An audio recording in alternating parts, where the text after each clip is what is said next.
Rise and fast at sunset. دن کی ابتدا میں اچھا کھانا کھائیں اور رات کے وقت ہلکا کھانا کھائیں. اور ہماری عادت عام طور پر اس کے مخالف ہے. صبح میں ہلکا ناشتہ کرتے ہیں اور رات کا جو فوڈ ہوتا ہے اس کو ہیوی فوڈ بنا لیتے ہیں. یہ صحت کے لیے نقصان دہ ہوتا ہے. اسی لیے آج کل جو باکسز ہیں ان کے اوپر مارکیٹنگ کی وجہ سے کمپنیوں نے ایسے فکرے لکھے ہوتے ہیں کہ وہ بہت ڈیسیونگ ہوتے ہیں. ملک شیکس کے اوپر لکھا ہوتا ہے سمودیز اور شوگر واٹر کے اوپر لکھا ہوتا ہے وٹامن واٹر. تو آپ دیکھیں کہ کنٹینٹس کیا ہیں.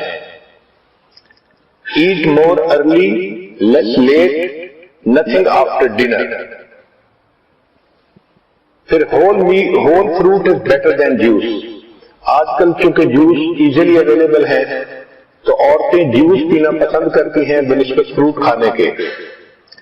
گریپ جوس ایک گلاس 15 چمچ شوگر کے برابر ہوتا ہے تو you can say it's a liquid candy. Science نے ثابت کیا ہے کہ regular consumption of juice is more harmful than equivalent amount of soda. کھانے پینے میں ایک بہتر اصول less heat better to eat. جتنا تھوڑی گرمی پر کوئی فوڈ پکا ہوگا اتنا بہتر ہوگا. چنانچہ اگر گرل کریں برائل کریں فرائی کریں تو فوڈ تو پھر بھی تیار ہوتا ہے مگر آگ کی وجہ سے اس میں AGE زیادہ ہوتی ہے. یہ ہے ایڈوانس گلائکیشن اینڈ پروڈکٹ. اس کی وجہ سے باڈی کے اندر جب یہ جاتا ہے تو انسان کے ٹیشوز کے اندر یہ ایکمولیٹ ہو جاتا ہے اور انسان کی جو ڈیفنس پاور ہے اس کو کم کر دیتا ہے. لہذا جتنا فوڈ آگ پر بنتا ہے ڈائریکٹ آگ پر اس میں جو کاربن ہوتا ہے اس کی وجہ سے کینسر ہوتا ہے اور اس کے AGE زیادہ ہونے کی وجہ سے انسان کے اندر وہ جا کے ہیلتھ پرابلم کرتا ہے. تو جتنا تھوڑی ہیٹ پر فوڈ پکے گا وہ اتنا ہیلدی ہوگا. اس لیے موئسچر سے اسٹیم سے اور بوائلنگ کے ذریعے سے کھانے کو پکانا عورتوں کو چاہیے کہ وہ اس آرٹ کو زیادہ سیکھیں اور کھانا اس طرح تیار کریں. عام طور پر جو صحت کے پرابلم ہوتے ہیں اس کی دو وجوہات ہوتی ہیں. کھانے پینے میں زیادتی کرنا کمی بیشی کرنا.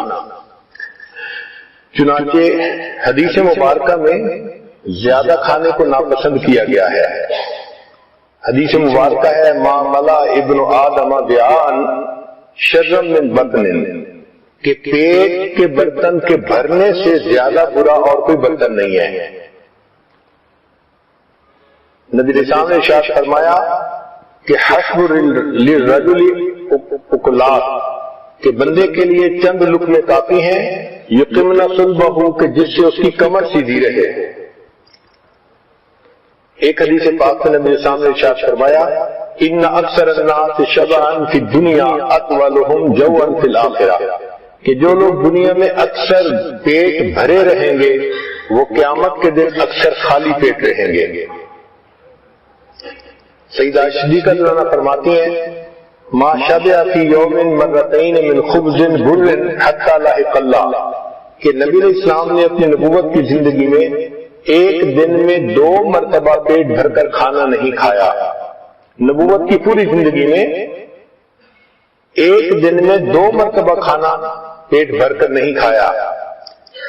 اور ہمارے ہاں تو ماشاءاللہ سارا دن ہی سلسلہ چلتا رہتا ہے. اس لیے سیدہ صدیقہ فرماتی ہیں فَإِنَّ الْقَوْمَ لَمَّا شَبِعَتْ بُطُونُهُمْ, کہ جب لوگ اپنے پیٹ بھر لیتے ہیں تو پھر ان کے بدن کے اندر سستی آ جاتی ہے, دل سخت ہو جاتے ہیں. وَحَجَمَتْ شَهْوَاتُهُمْ, اور ان کی شہوات ہجوم کرتی ہیں. جتنا زیادہ کھائیں گے اتنا انسان کے اندر شہوت زیادہ بڑھے گی. شریعت کا اصول کتنا پیارا ہے کہ نبی علیہ السلام نے ارشاد فرمایا کہ ابن آدم کے لیے بہتر یہ ہے کہ جب کھانا کھائے فَثُلُثُ طَعَامٌ, تو تیسرا حصہ کھانا کھائے, وَثُلُثُ شَرَابٌ, تیسرا حصہ پانی پیے, اور تیسرا حصہ ہوا کے لیے چھوڑ دے. حضرت عمر کے بارے میں آتا ہے کہ آپ ایک کھانے میں 11 لقمے کھایا کرتے تھے۔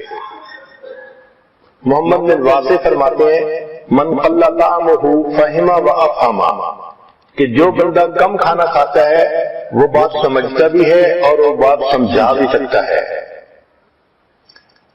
عمر بن قیس فرماتے ہیں کہ تم پیٹ بھر کے مت کھانا کھاؤ، اس سے دل سخت ہو جاتا ہے۔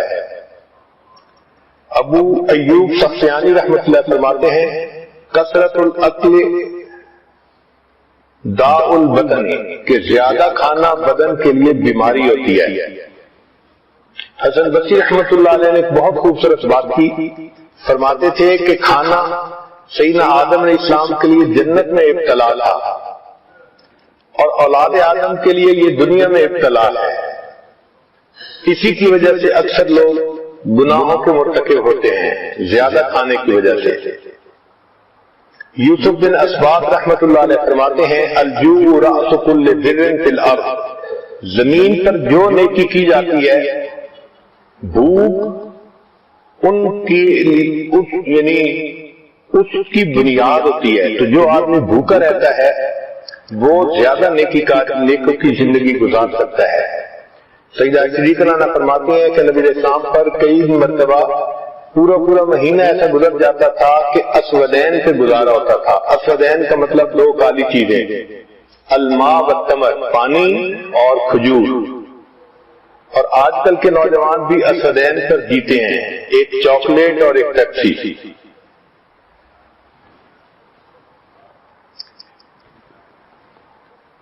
اب اگر انسان مناسب انداز سے کھانا کھائے تو اس کی صحت اچھی رہے گی۔ اس کے لیے سب سے بہترین طریقہ یہ ہے کہ کھانا کم کھایا جائے۔ ہماری شریعت اتنی خوبصورت ہے کہ سال میں ایک مرتبہ رمضان کے روزے رکھوائے گئے۔ یہ جو فاسٹنگ ہے اس کے اتنے فائدے ہیں کہ کوئی حد نہیں۔ مجھے ایک مرتبہ امریکہ میں ایک ڈاکٹر ملا جو عیسائی تھا، بات چیت کرتے ہوئے کہنے لگا کہ آپ لوگ روزے رکھتے ہیں؟ میں نے بتایا کہ ہاں ضرور رکھتے ہیں۔ کہنے لگا میں بھی 40 دن روزے رکھتا ہوں ہر سال۔ میں نے کہا آپ کیوں رکھتے ہیں؟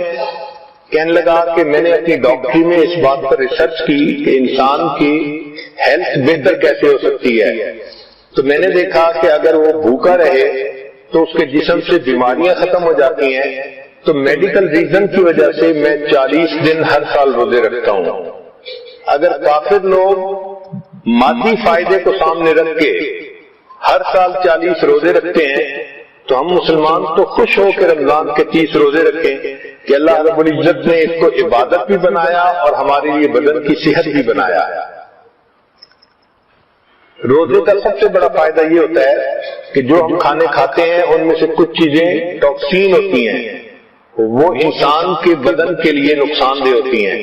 تو جب کوئی ٹاکسک چیز اندر جاتی ہے تو جسم اس کو ٹشو کے اندر بند کر کے رکھ دیتا ہے کہ جب معدہ خالی ہوگا پھر اس کو پروسیس کریں گے۔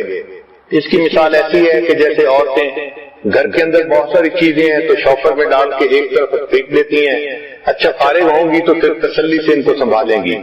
تو جسم کا ٹشو اس کو اس طرح اپنے ٹشو میں لے کے اس کو رکھ لیتا ہے۔ جب انسان روزہ رکھتا ہے تو اس